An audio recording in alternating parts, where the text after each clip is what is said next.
આજે wrong સાઈડના મહેમાનની drive હતી એ દરમિયાન અમે અલગ અલગ વાહનો વ્હીકલો આવતા જતા વ્હીકલો રોકી અને રોંગ સાઈડના વ્હીકલો જે છે એને મેમા આપવાની કાર્યવાહી કરેલી છે. કેટલા કલાકમાં કેટલા મેમો કલાકમાં રોંગ સાઈડમાં જેટલા વ્હીકલ આવે એ પ્રમાણે મેમા થાય. આજે કેટલા આપ્યા છે? એવું નક્કી નથી, 4 થી 5 વ્હીકલો જે આવ્યા, 5, 7, 10 જે વ્હીકલો આવે એમને મેમા આપીએ છીએ. હું ક્યારનો જોઉં છું ક્યાંય કોઈ કર્મચારી નહીં. કેડી હોસ્પિટલથી એસજીવીપી તરફ રોંગ સાઈડ ડમ્પરો સુધી રોંગ સાઈડ મોટા વાહનો જાય છે ના અને અહીંયા ક્યારના 10-15 મિનિટથી કે અડધો કલાકથી કર્મચારી અહીંયા બેઠા છે.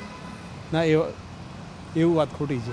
એવું નથી. બધા મારા કેમેરામાં દ્રશ્યો છે. ના, બધા માણસો અલગ અલગ કાર્યવાહી કરે છે અને માણસ તરસ લાગે બરાબર તો પાણી પીવા આવ્યા છે. બાકીના માણસો 1-2 જણા આવે, બધો સ્ટાફ તો ના આવે. ના, બધો સ્ટાફ અલગ અલગ જગ્યાએ રોંગ સાઈડની ચાલતું હોય ત્યાંથી વ્હીકલો રોકી અને એની કાર્યવાહી ચાલે છે, મહેમાનની કાર્યવાહી ચાલે છે. ભાઈ મારો ભાઈ શું કરા તમે આમ પાણી પણ કહેવું તો પડે ને, કારણ કે જવાબદારી તમારી પણ પ્રજાની તો છે. પ્રજાનો વાંક છે કે રોંગ સાઈડ આવે છે, એમાં જાગૃતિ નથી. પણ તમારી પણ એલર્ટ થયો ભાઈ.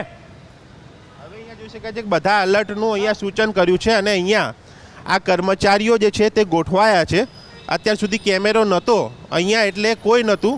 સામે કેડી હોસ્પિટલે હું અડધો કલાકથી રોંગ સાઈડના વાહનો રોકીને એમને પૂછી રહ્યો હતો ત્યારે પણ ત્યાં કોઈ નહોતું. ત્યાં હોસ્પિટલ પણ છે, બીજા હોસ્પિટલ, કોમર્શિયલ એકમ, ડમ્પર સુધા ત્યાં જાય છે, છતાં પણ કોઈ નહીં. જે રોંગ સાઈડમાં આવે છે એમને મહેમાની આપવાની કાર્યવાહી કરીએ છીએ. હવે થશે. ચાલુ છે.